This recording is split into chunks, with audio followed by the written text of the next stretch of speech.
Hoje é dia 26, segunda-feira, e esse é o nosso segundo editorial do dia. Então, bora almoçar juntos e falar um pouquinho sobre política. Vem cá, a participação de vocês é muito importante aqui no canal. E aí, o Vando Carvalho fez uma pergunta: pô, peraí, o Donald Trump não pode dar a cidadania para o Eduardo Bolsonaro, não? E como é que ele faria se ele regressasse ao Brasil não como cidadão americano, não como cidadão brasileiro, mas como cidadão americano? Já passou isso pela sua cabeça? Eu vou te responder juridicamente o que pode acontecer neste caso. Outro ponto também que muitas pessoas estão me perguntando é: as sanções do Donald Trump ao ministro Alexandre de Moraes são cada vez mais reais. Tanto é que até o próprio Gilmar Mendes está se manifestando, né? O Jornal do Brasil está falando que o governo Trump vai encarar isso como um ataque à soberania. Mas e o Maduro, hein? Mas o Maduro também foi sancionado pelo Donald Trump. Será que é a mesma coisa? Vai acabar em pizza? Não vai dar em nada? Pois é, eu vou te explicar, mas eu te digo que não é a mesma coisa, não. Tem diferença sim, tá? Outro ponto que a gente vai falar é mais um deputado argumentando que está sendo perseguido pelo Supremo Tribunal Federal pelo simples fato de ser oposição e ter feito críticas a ministros do Supremo Tribunal Federal. Outro ponto que nós vamos falar também ainda nesse editorial é mais uma narrativa contra o Bolsonaro, ó, jogada por terra, caiu ao chão mediante uma reportagem da Band, tá? Então, a cada dia que passa, a gente começa a ver todas essas narrativas que estão sendo criadas contra o Bolsonaro indo parar lá no chão, lá no chinelo, né? Mas com moral mais baixo que bumbum de sapo. Essa é que é a verdade. E aí, outro ponto que a gente vai falar também é aquela cena que a gente estava até começando a desacostumar, né? Que é mais malas de dinheiro, mais dinheiro de corrupção, olha só, os cofres cheios de dinheiro. Pois é, essas cenas estão voltando ao noticiário cada vez mais. O que será que aconteceu de 2023 para cá, hein? E aí, tem um outro ponto em especial que eu quero conversar com você. Vamos falar sobre o Ciro Gomes. É, meu irmão. A pergunta é simples e eu vou te dar o meu posicionamento depois. Você prefere o Ciro Gomes do lado do Bolsonaro, dando apoio e lutando junto com o Bolsonaro para derrubar o PT, mesmo que isso possa custar um cargo ao Ciro Gomes, né? Do lado da centro-direita para derrubar o PT, mesmo que depois o Ciro Gomes possa ganhar um cargo, ou você prefere o Ciro Gomes fora da jogada e preferencialmente apoiando o PT? E aí, só para o Ciro Gomes não ter um cargo? Isso aqui foi colocado em discussão. E aí, meu irmão, vai dar muita discussão. Então, bora para a matéria? Ó, não esquece só, inscreva-se no canal, curta, tá? Confere se você tá inscrito aí direitinho, tá? Dá uma olhada aí no sininho aí, se tá apertado para você receber as notificações. E bora para cima, porque nós estamos com uma meta para cumprir, uma meta arrojada. Bora bater 2 milhões de seguidores e mostrar que nós conservadores estamos unidos. Então, confio muito em você, né? Que você vai me dar apoio geral, amplo e restrito nessa empreitada aí. Então vai lá. Manda aí o dedo no compartilhar aí e manda para maior número de pessoas que você puder. E se quiser mandar para os petistas, por favor, mande para os petistas também, que eu aqui, ó, não sou pastor, mas o que eu já converti de petista aqui através desse canal, não foi um ou dois, não. De vez em quando alguém me para na rua e fala: cara, eu votei no Lula, mas depois que eu comecei a te acompanhar, não voto mais, tá bom? Então bora de matéria que a gente tá aqui por isso. Vamos lá, pessoal, vamos entender o que está acontecendo nesse Brasil baronil. Você sabe que a sanha por parte do governo Lula, inclusive por ministros do Supremo, em fazer a regulamentação das redes sociais, está escancarada.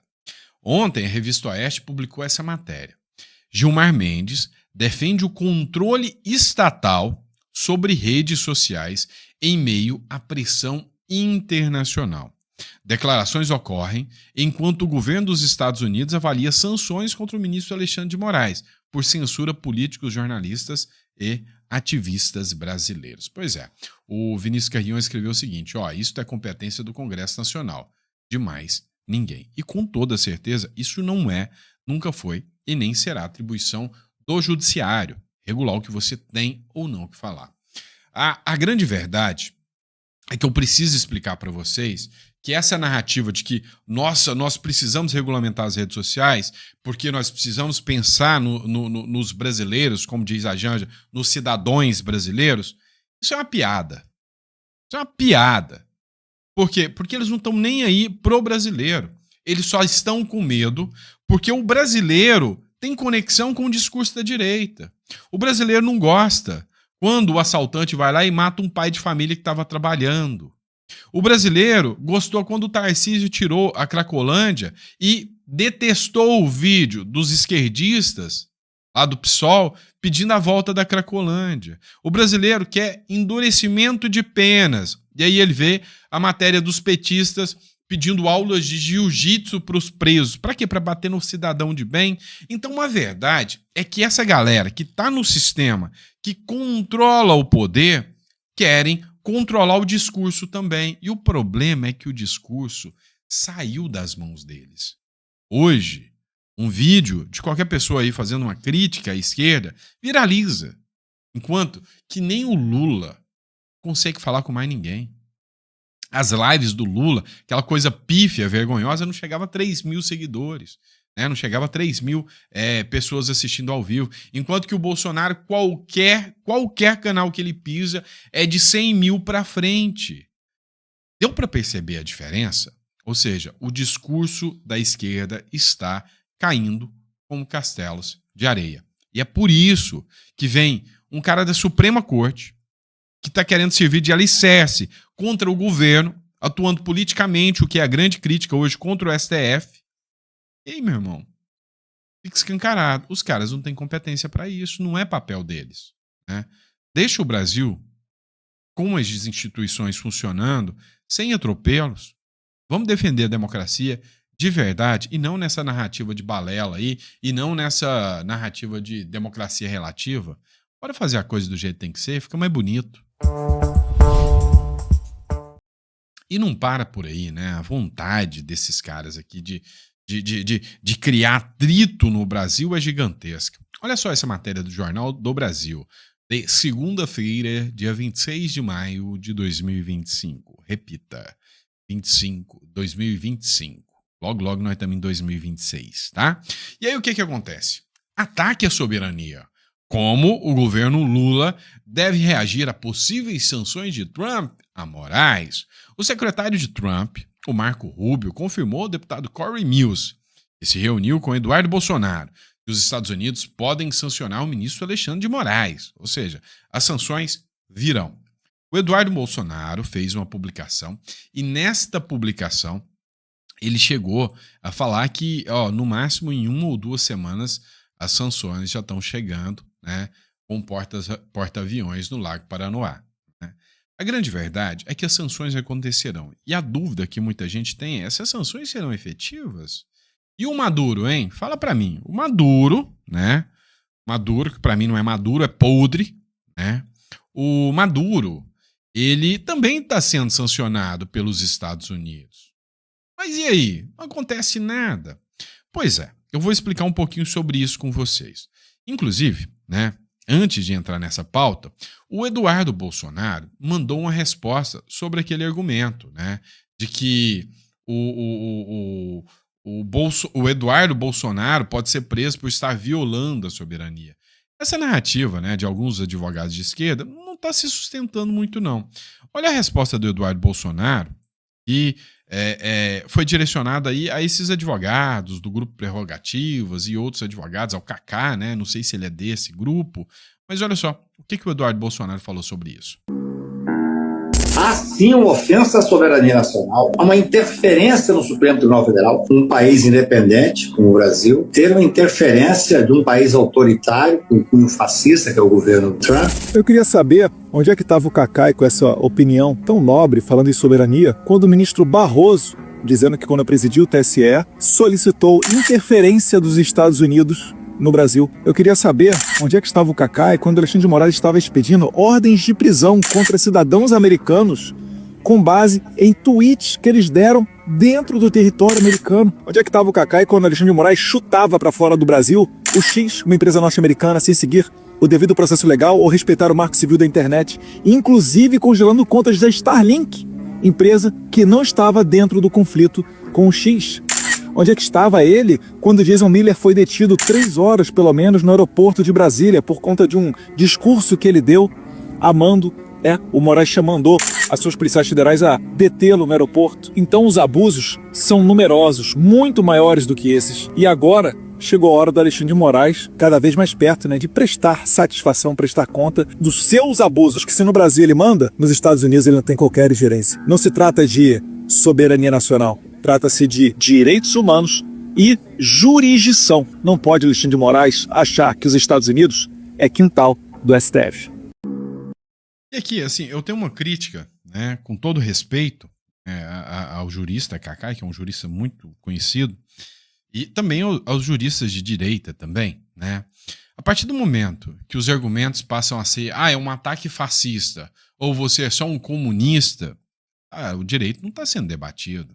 Aqui o direito é, quando as decisões do ministro Alexandre de Moraes chegaram até o X, por exemplo, para suspender o X, essas decisões observaram as regras do devido processo legal, do direito, as ordens que estão vindo contra o Bolsonaro, a competência, o juiz ser vítima, inquisidor e juiz no mesmo processo, está tudo juridicamente aceito? São essas as questões de direito, questões jurídicas. E não ficar xingando os outros de fascista e comunista é muito fácil. É muito fácil. Mas agora a gente vai falar das sanções. E aí? É igual ao Maduro ou é diferente? Pois bem, a gente vai fazer uma análise aqui e eu vou complementar. A pergunta foi feita ao Leandro Ruschel, que perguntaram assim, o Maduro não caiu com as sanções dos Estados Unidos, nem tampouco o regime cubano ou o russo. Por que com o caso aqui do Alexandre de Moraes, isso vai funcionar? Vamos analisar primeiro a resposta do Leandro e depois eu vou dar o meu posicionamento. Maduro não caiu com as sanções, tampouco o regime cubano ou russo. Por que o Brasil cairia? Porque no Brasil nós ainda não temos a consolidação de um regime de exceção no nível que alcançou esses outros países que você mencionou. Então no Brasil ainda está no limite, digamos assim, para recuperar, as liberdades individuais mínimas, um sistema republicano mínimo. Mas o tempo vai passando e a situação vai ficando cada vez mais grave. Assim, ímpar a análise do Leandro Ruschel e sim, é bem nesse caminho, tá? O ritmo, de quando os Estados Unidos se deram conta de quem era o Maduro, de quem era o regime comunista, aconteceu quando o atropelo já tinha acontecido. Ou seja, todas as forças armadas já cooptadas, todo o sistema amplamente já cooptado, sem dissidência, e num momento em que a liberdade de expressão já foi toda tolhida lá da Venezuela. Diferente do Brasil, que ainda está no nascedouro. E aí nós temos que observar outra diferença aqui também. Lá no regime de Maduro, o que nós temos é a figura do presidente. As sanções vêm ao presidente da República. Tá? Aqui, as sanções do Maduro vêm a uma figura que faz parte do judiciário. E, de forma alguma, isso tem a ver com relações diplomáticas. O que o Lula mais quer é sanções dos Estados Unidos para usar o discurso, fajuto de que a culpa são das sanções dos Estados Unidos ao nosso país. É tudo que o Lula mais quer. Só que aqui no Brasil ainda tem uma coisinha chamada mercado. E o mercado dá altos chutes no traseiro gordo do Lula. Isso é fato. Você quer um exemplo? Quando o Lula veio e anunciou aí o aumento do IOF, o mercado veio como uma arara. E hora que o mercado quer, ele reúne com a galera do Centrão e chuta o Lula dali. A grande verdade é que existe um núcleo do poder que eles deixam figuras apontar. E aí, isso aqui é só opinião, tá? Mas o Lula manda em tudo. Você acha mesmo que o Lula manda em tudo? O Lula não manda nem na Janja. Vocês entendem que ali não é um todo poderoso, uma figura poderosa. O Lula cai assim, ó. Puf. A gente já viu isso. Então o Supremo manda no Lula, certo? Essa é a minha visão. O Supremo é mais forte do que o Lula. Se o Supremo falar prende, pronto, tá preso, você já não concorda mais com você, não gosta. Então o Supremo tá acima do poder do Executivo, correto? Sim, na minha visão, sim. Não sei se você concorda comigo. E o Supremo Tribunal Federal é o todo-poderoso? Tipo, é impossível. Se o Supremo assinar a caneta ali, o Exército vai fazer tudo que ele mandar, mesmo que o povo vai pra rua, que uma grande comoção aconteça? Talvez. Mas e se o mercado, um núcleo central, de um centrão ali, fala, não, tá na hora de derrubar o Supremo. Será que ele derruba o Supremo? Pensa o seguinte, hoje, se o Alcolumbre, se o Mota, em algum momento entrar em atrito e divergência mesmo com a STF, não, agora passou todos os limites. Tirou as nossas emendas por completo, agora nós vamos afundar, ou o Supremo está querendo dissolver o parlamento, alguma coisa nesse sentido. E o Congresso fala, não, agora vamos para cima. Agora nós vamos. Agora mexeu com a gente. Por que o Congresso não fez nada até agora? Porque não está mexendo com eles. Está mexendo com os bolsonaristas. Não é com o núcleo do Centrão. Mas vamos lá, deixa o Alexandre de Moraes determinar a prisão do Kassab. Deixa o Temer ir parar na cadeia.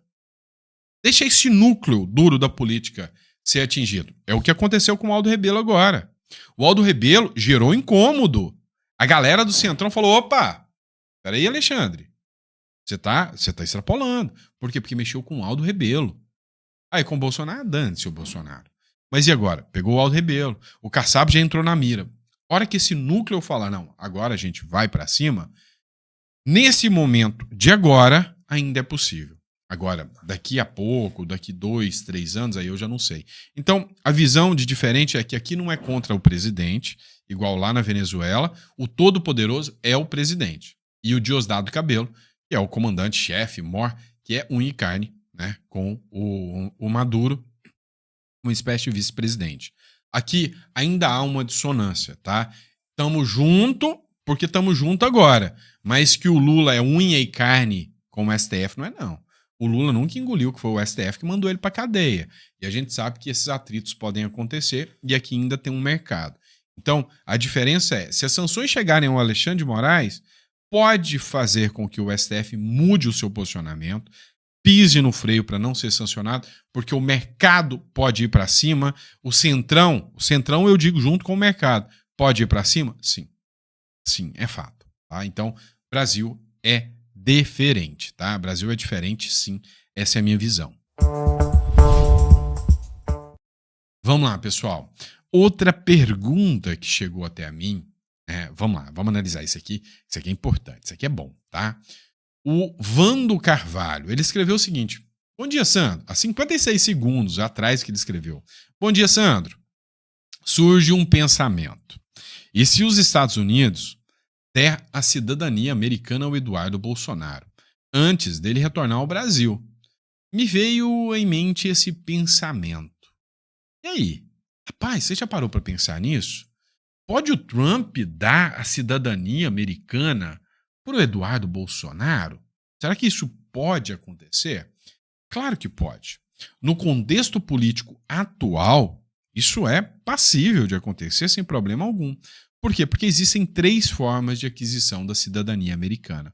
Uma delas é a naturalização. Você vai residir nos Estados Unidos com um green card, com a residência normal, né? com a sua residência. Né? E aí depois de um lapso de tempo, eu não lembro se é 5 anos, né? Não sei, ou se 3 anos casado com a cidadã americana, eu sei que depois de um lapso de tempo, você vai e pede a sua cidadania. Não é o caso do Eduardo Bolsonaro. Ou então a cidadania derivada, ele é filho de americano. Filho de cidadão americano. Também não é o caso do Eduardo Bolsonaro. Aí lascou, né? Então acabou a chance. Não, calma aí. Tem uma cidadania que essa é própria da Casa Branca. É a Casa Branca que decide. É o que a gente chama de cidadania por interesse nacional extraordinária. Ela é altamente excepcional e ela é concedida a estrangeiros, né, que prestam serviços de um valor excepcional para o país, como, por exemplo, cientistas, espiões, militares, aliados políticos. Meu irmão, pode ser para aliado político. Por exemplo, se as informações que o Eduardo Bolsonaro leva para os Estados Unidos são informações que denotam, né, que um país aliado está se aliando ao inimigo e pelas atuações dos Estados Unidos essa perda de um importante aliado militar e econômico não acontece, a atuação desse parlamentar que está lá, que é o Eduardo Bolsonaro, pode ser caracterizada como algo benéfico ao país. Você está nos evitando que percamos um grande aliado. Então, você está prestando serviços, né, extraordinários ao país e eu posso te dar, sim, a cidadania americana. Então, quem fala que não pode, está errado. Pode, tá? Agora, a grande questão é essa. E a implicação jurídica? Quando o Eduardo Bolsonaro ele aceita a cidadania americana, ele perde a cidadania brasileira automaticamente? E a resposta é não, tá? Para ele perder a cidadania brasileira, ele tem que renunciar à cidadania brasileira. Então, as ações que o ministro Alexandre de Moraes tem aqui no Brasil contra o Eduardo Bolsonaro, elas podem continuar normalmente, tá? Normalmente, aqui no Brasil. Então, se o Eduardo Bolsonaro chega aqui, ele chega como um cidadão brasileiro-americano. E se ele for preso aqui, gera implicações? Sim, gera implicações.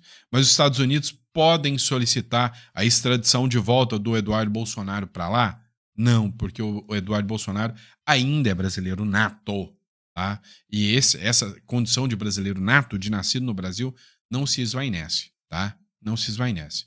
Então, se o Eduardo Bolsonaro brotar aqui no Brasil e eles prender, ele está ferrado. Seja como cidadão americano ou não, vai gerar crise diplomática. Agora, lá nos Estados Unidos, muda o jogo? Completamente. Se sair uma ordem de prisão aqui do Alexandre de Moraes para os Estados Unidos prenderem o Eduardo Bolsonaro como cidadão brasileiro, vai ter a troca de informações entre a justiça brasileira e a justiça norte-americana, que pode prender o Eduardo Bolsonaro, sim. Vide o que acontece com os brasileiros que estão na Argentina. E se o Eduardo Bolsonaro é um cidadão americano? Aí não. Então, o fato, né, do Eduardo Bolsonaro ganhar a nacionalidade americana pelo Donald Trump beneficia, no caso, né, dele em solo americano e não para regressar ao Brasil. Foi claro? Deu para explicar direitinho? Você viu? Dr. Sandro é cultura, ele traz informação relevante. E, gente, o comentário de vocês é top, tá? Top, top, top. Vamos lá, já que a gente está mencionando o Supremo Tribunal Federal, o deputado Cabo Gilberto vem denunciando perseguição pelo STF e aí recebeu o apoio de vários parlamentares. O deputado federal Cabo Gilberto tem recebido o apoio de colegas parlamentares após denunciar uma suposta perseguição por parte do Supremo Tribunal Federal. Abre aspas. Isso é democracia? É uma vergonha o que está acontecendo, protestou o parlamentar na tribuna da Câmara dos Deputados. Durante a última sessão de quinta-feira, ele anunciou que ele fez críticas ao ministro Flávio Dino. E com essas críticas que aconteceu, ele recebeu, na quinta-feira, um telefonema da Polícia Federal exigindo que ele comparecesse à sede da Polícia Federal para prestar esclarecimentos sobre o que ele falou sobre o ministro do Supremo Tribunal Federal. E aí ele falou o seguinte, peraí. Artigo 53, parágrafo 3º da Constituição, artigo 53 trata da imunidade parlamentar. E aí tem um negocinho. Eu, como parlamentar eleito pelo povo, eu não posso tecer críticas aos ministros do Supremo Tribunal Federal? Não posso.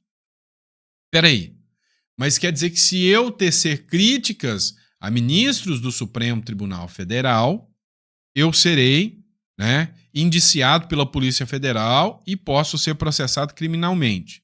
Certo? Certo. E se o Supremo Tribunal Federal tecer críticas aos deputados, alguém vai convocar algum ministro do Supremo para ir na Polícia Federal prestar depoimento?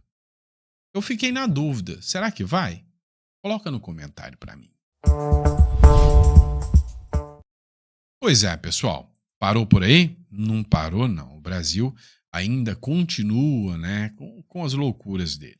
Agora, teve uma matéria, né, que foi publicada, inclusive pelo próprio Bolsonaro, sobre mais uma narrativa. O governo Lula, de forma até inescrupulosa, está tentando jogar a responsabilidade das fraudes do INSS nas costas do Bolsonaro.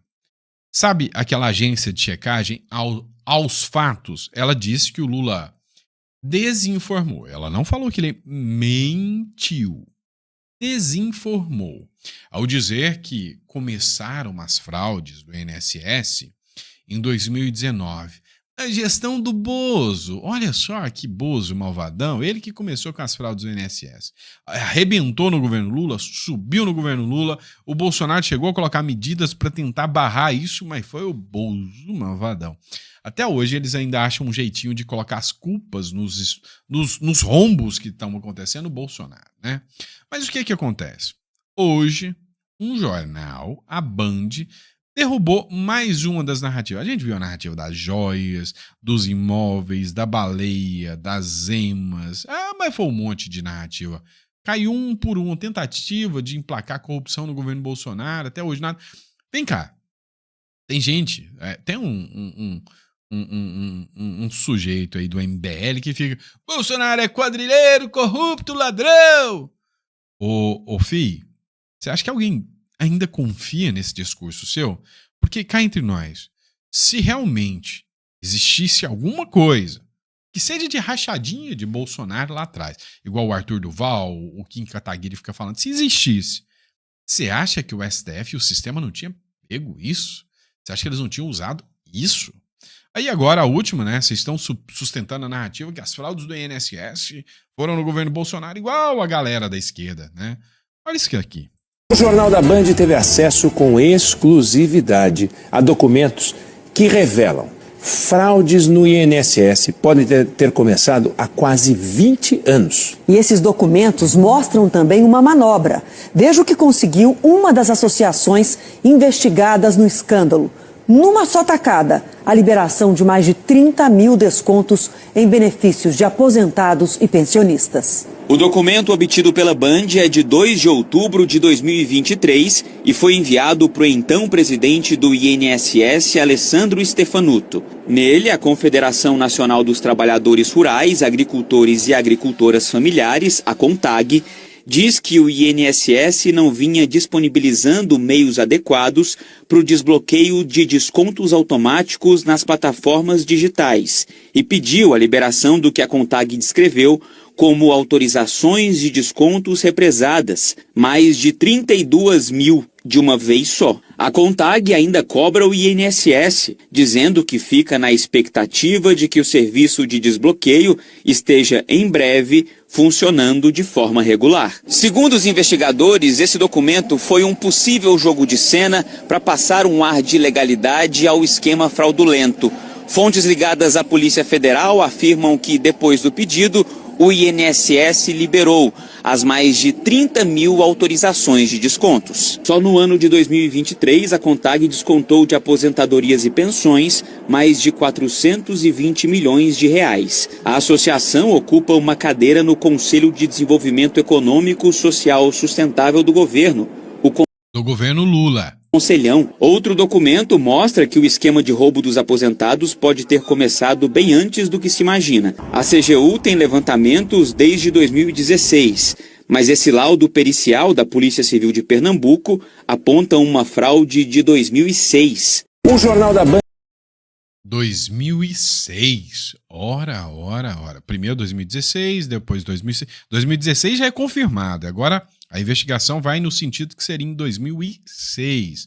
Aí aquela questão, né? Quem que era o presidente em 2006? Eu não lembro, vocês lembram? Pois é, acho que era o Bolsonaro, né? Se começou lá, foi o Bolsonaro. Mas fiquem tranquilos, sossegados, porque tudo isso está sendo feito com muito amor. Vai beneficiar os pobres, os pequenos agricultores, vai beneficiar os analfabetos, principalmente lá do Nordeste, né? Tudo isso fortalecendo a democracia, o Estado democrático de direito contra golpistas, canalhas sem vergonhas e bozolentos que a esquerda sempre combateu. Resumindo, estão mentindo para você e estão roubando os aposentados. Ah, meu Deus do céu. E ainda estão tentando colocar a culpa nos outros. Só que não convence mais, né? Não convence mais. E já que a gente está falando de roubo, né? Já que a gente está falando de tudo isso aí, as coisas continuam acontecendo como se não houvesse amanhã. Olha isso. Pois é, o Band Jornalismo trouxe uma matéria aqui também que mostrou que, cara, generalizou. Tipo assim, ó, quando abriu as porteiras, abriu uma verdadeira caixa de Pandora, né? Abriu o espaço ali pra galera fazer o auê do jeito que quisessem. Policiais apreendem, cara, 20 milhões. Lembra do Gedel? Lembra disso? Lembra daquelas cenas? Dinheiro na cueca, aquele tipo de coisa? Quase todo dia eu tô anunciando isso aqui pra vocês. Em Mato Grosso do Sul, a Polícia Federal investiga um esquema de corrupção na área da educação. Acompanha comigo. Em um apartamento vazio da capital Campo Grande, os policiais encontraram uma grande quantidade de dinheiro em um cofre. De acordo com as investigações, cerca de 20 milhões de reais teriam sido desviados dos cofres públicos por meio de contratos superfaturados. Ainda era madrugada quando os agentes da Polícia Federal e da Controladoria Geral da União foram às ruas de Campo Grande e do estado do Rio de Janeiro para desarticular um esquema de corrupção, segundo as autoridades federais, envolvendo recursos federais destinados à Secretaria de Educação do Estado de Mato Grosso do Sul. Segundo a Polícia Federal, os fornecedores recebiam a garantia de que seriam contratados. Em contrapartida, pagavam uma comissão de 5% aos empresários que faziam a intermediação. Esse dinheiro era dividido com funcionários públicos envolvidos no esquema. 9 mandados de busca foram cumpridos, mas por enquanto ninguém foi preso. A ação de hoje é um desdobramento de operações que investigaram desvio de recursos públicos federais no estado em 2021 e 2022. Pois é, cara. É complicado, né? O Brasil é uma vergonha. Você sabe quantas dessas figuras serão presas? Cara, ninguém, né? Ninguém. Você sabe quantos desses recursos serão devolvidos? Nada, quase nada, entendeu? Então, assim, o Brasil virou isso, né? Infelizmente, o Brasil virou isso. Última matéria que a gente vai falar agora é sobre Ciro Gomes. Que isso, companheiro? Vamos falar sobre isso. Como diria o velho Ciro Gomes, alto lá, alto lá. O que está acontecendo? É o seguinte, o Ciro Gomes, daqui a pouco, ele, quando for questionado, vai falar, alto lá, companheiro, é Deus, pátria e família. Pois é. Não sei se você está sabendo, o Ciro Gomes apoiou o candidato do Bolsonaro à prefeitura, lá no Ceará. É, isso aí, André Fernandes teve o apoio do Ciro Gomes. E isso foi bom. O André Fernandes, né, num lugar onde está amplamente dominado pelo núcleo esquerdista, quase ganhou, com o apoio do Ciro Gomes. Agora, né, o Eumano de Freitas, que é do PT, que é o governador do Ceará, disse que o Ciro Gomes escolheu ser um aliado prioritário do bolsonarismo. O governador de Ceará, Eumano de Freitas, disse em entrevista ao programa Canal Livre da TV Bandeirantes que o ex-ministro escolheu ser prioritário aliado do bolsonarismo. Olha isso. E aí surgiu uma discussão muito grande, né? Nós vamos olhar esse trecho aqui, nós vamos falar sobre o Ciro Gomes, aliado do Bolsonaro. Tá? E o senhor acredita que pode realmente ter essa candidatura de Ciro Gomes a governador, ou seja, como um oponente do senhor no ano que vem, vindo com apoio da direita? Em relação ao Ciro, nós não temos como estar junto porque o Ciro resolveu agora ser um aliado prioritário do bolsonarismo no Ceará. Ele fez isso na eleição de Fortaleza, no segundo turno. Ele apoiou o candidato do bolsonarismo a prefeito de Fortaleza e ele acaba de anunciar o apoio ao senador do Bolsonaro no Ceará, para ter talvez, em troca, o apoio do bolsonarismo a uma candidatura dele ou de alguém que ele apoie para o governo do Estado.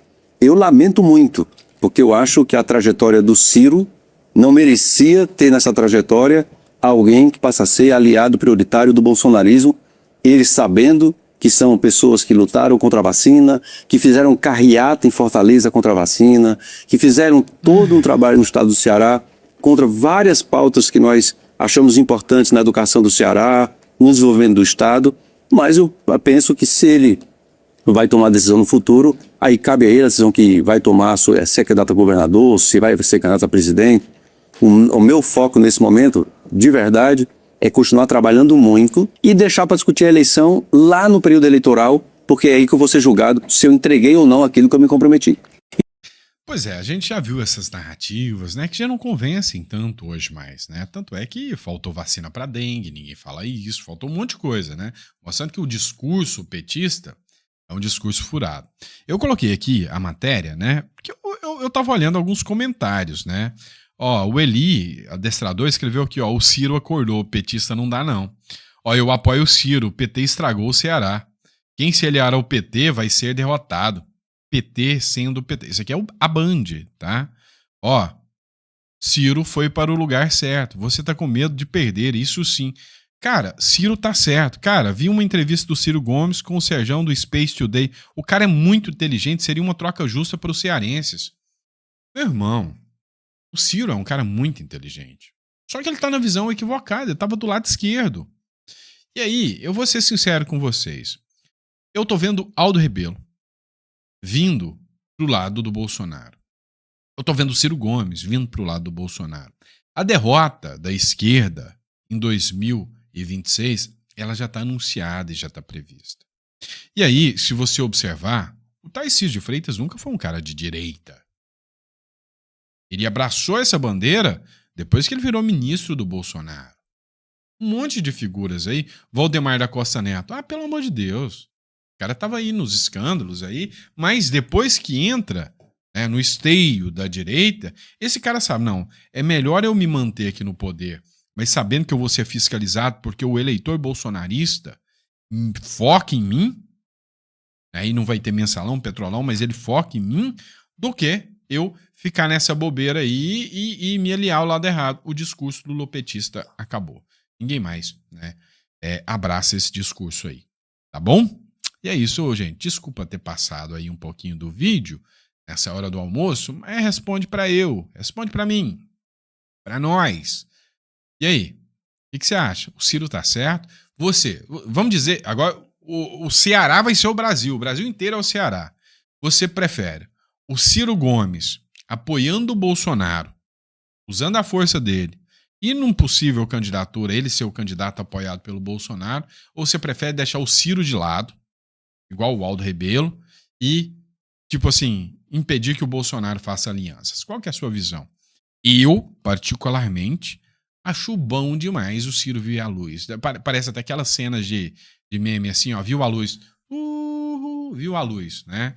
Cara, esquerda não dá, já era. Acho que ficou escancarado pro Brasil e pro mundo que a esquerda é um câncer para a economia brasileira. Bom, abraço, vejo vocês daqui a pouquinho no próximo editorial. Que Deus te dê uma mesa farta, repleta de bênçãos para você e para toda a sua família. Até daqui a pouco.